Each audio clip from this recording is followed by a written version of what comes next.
Libya, where at least 84 people have been killed in Libya. And I want to explain to our viewers that we do not have very much video coverage any channel because of the unbelievable clampdown as far as with cameras and coverage and internet that is taking place right now in Libya.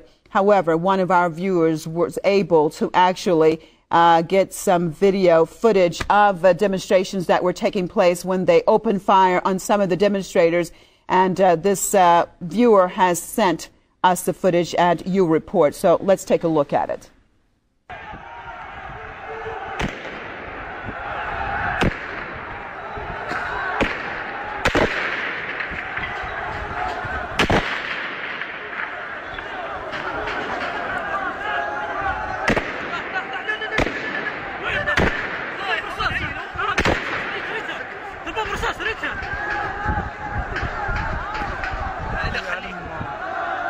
ضربوه برصاص ها؟ بحطنا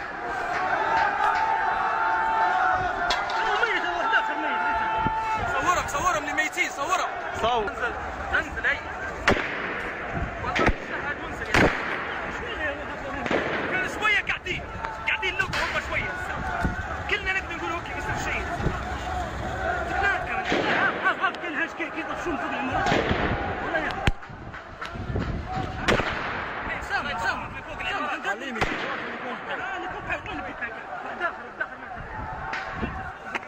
والله يا جماعه كان قتلوا واحد اخر توفى لا اله الا الله يا جماعه كاسيد البلاد بكره نحقها في الشارع وهي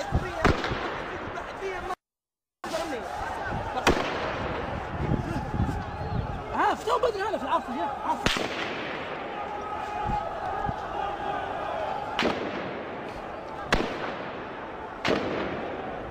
Again, you're watching these footage, these are images coming out of Libya, where at least 84 people have been killed. An unbelievable media clampdown that very few images are getting out of Libya. This footage that you are seeing is actually from one of our Press TV's viewers in Libya who was able to film this and upload this to our site. And of course, we invite all of our viewers, if they have some footage, some interesting footage they'd like to share, videos, pictures they'd like to share with other viewers, please send it to presstv.com or .ir/You Report. Again, at least 84 people have been killed in Libya, with hundreds of others being injured.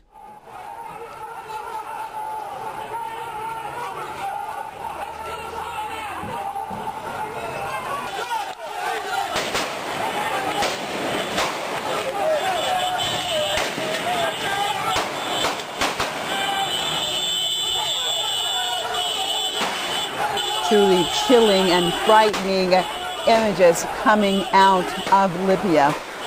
As in the earlier images, we saw people falling to the ground as they were being shot, fired upon.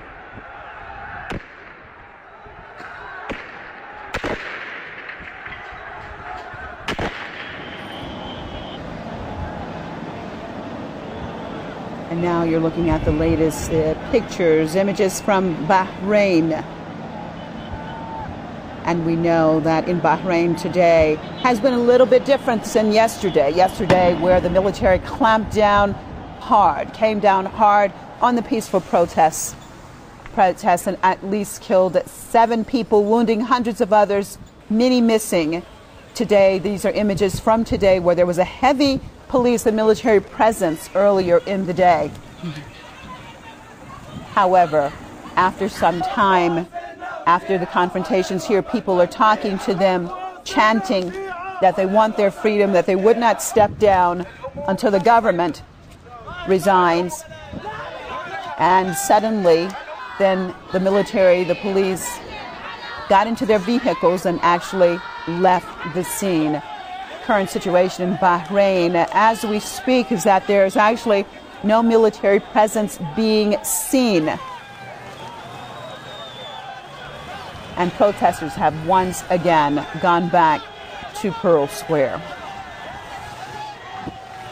This is when the police are leaving the area in their vehicles, and people with the V sign for victory, as others are taking down the barbed wire that was blocking part of the square. They've removed the barbed wire and again return. We're going to actually switch over to Manama, where we have Mariam Khwaja, the Human Rights, Bahrain Human Rights Center. Thanks so much for joining us, Khwaja. Can you tell us the latest? You're there on the ground in Manama. Yeah, I'm actually at the Pearl roundabout. Things are a bit calmer now. People are praying after the evening prayers. The call for evening prayers have been called out. So it's a little calmer now. There are still people arriving. So it's the tens of thousands of people here in the square, and I mean, a lot of people feel like this is victory. They've been chanting victory, victory. They're chanting things like no dialogue until the fall of the regime. They're chanting things like Salman, there's going to be no dialogue until the fall of the regime. Salman is the name of the crown prince who called for the dialogue.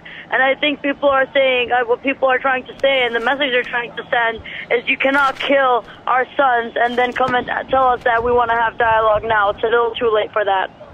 So, Ms. Khwaja, what do you think then is the next move for the protesters? How do they want to force the hand of the government? Well, right now, one of the chants they're saying is, we will protest here in the square, and we will stay here until the fall of the regime.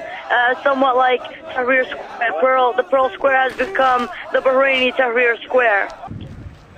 Okay, we had earlier guests on this program who actually said that he didn't think that the royal family in Bahrain was going to fall. Not Bahrain, not Saudi Arabia, not Jordan, because the West would definitely prop them up. How do you see this? Well, I think if a whole people decide that they want to change the government, or at least a majority of them decide that they want to change in government, not the U.S. or any other country in the world can stop them from achieving it. And the people in general, are they speaking about the role of the United States? How do they see the United States in general? Do they see that they are behind this government? Or tell me in general their perspective. Of course, we know. Well, most people in Bahrain definitely think that the U.S. has a huge leverage when it comes to Bahrain, especially with the presence of the Fifth Fleet here. So they think that the government of Bahrain, the regime, would not go ahead with something unless they feel like they will receive the support of the U.S. or at least not be criticized by them. I think the positive thing is that in the beginning we were seeing unacceptable statements being made by the U.S. administration about violence coming from both sides, despite the very strong documentation by the Bahraini people that they are peaceful. But now we've seen a change in the tone of voice that the U.S. is using when it comes to Bahrain, and now they're saying that the government must stop using violence against peaceful protesters, which is the exact situation of what is happening here. And so why do you think the change in tone?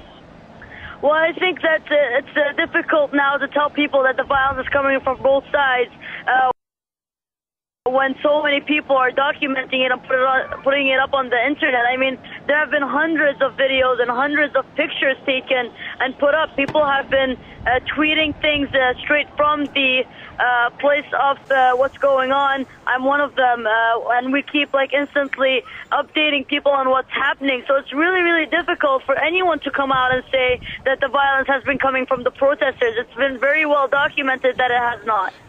Now, Ms. Khwaja, if someone was to ask you, what's the bottom line? Why the protest? What brought all of this about?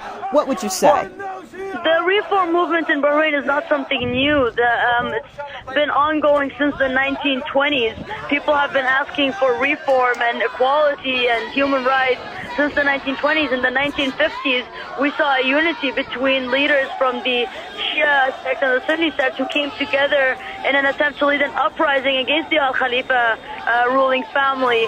But the British intervened back then and arrested the heads of that movement, sending some of them to St. Helena Island. And so this is not something new. In the past few years, we still saw people going out in protest demanding demanding jobs, demanding housing, and different things like that. So it's definitely not a new movement. I just think that it definitely has been given more life because of the movements that we saw in Egypt and Tunisia, especially in Egypt. I think people reached a point in Egypt where they decided that nothing will change and that it was hopeless, that Mubarak would never leave.